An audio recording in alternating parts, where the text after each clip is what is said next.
ஒரு அடர்ந்த காட்டுல சிங்கம், நரி, கழுதை மூணும் நண்பர்களா வாழ்ந்துட்டு வந்துச்சு. ஒரு நாள் கழுதைக்கு ஒரு திட்டம் தோணுச்சு. நண்பர்களே, நாம மூவரும் சேர்ந்து வேட்டையாட போகலாம்னு சொல்லுச்சு. சிங்கமும் நரியும் சம்மதிச்சுச்சு. மூவரும் காட்டுக்குள்ள போய் கஷ்டப்பட்டு ஒரு பெரிய மானை வேட்டையாடுனாங்க. சிங்கம் சந்தோஷமா இப்ப இந்த மானை நாம எப்படி பிரிச்சுக்கலாம்னு கேட்க, கழுதை உடனே நான் பிரிக்கிறேன்னு சொல்லி மானை 3 சமபாகமா பிரிச்சுச்சு. இதை பார்த்து சிங்கத்துக்கு கோபம் வந்து கழுதைய அடிச்சு துரத்திச்சு. அப்புறம் நரிய பார்த்து நீ பிரிச்சு காட்டுன்னு சொல்லுச்சு.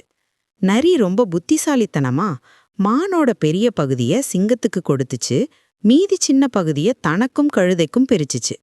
இதை பார்த்து சிங்கம், அடே நரியே, உனக்கு இந்த அறிவெல்லாம் எங்கிருந்து வந்துச்சுன்னு கேட்க, நரி சிரிச்சுக்கிட்டே கழுதையின் அனுபவம் தான் எனக்கு இந்த அறிவை கொடுத்துச்சுன்னு சொல்லுச்சு.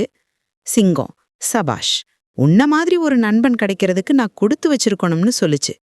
நீதி, அனுபவமே சிறந்த பாடம். மேலும் பலசாலியிடம் பணிந்து போவது ஆபத்தை தடுக்கும்.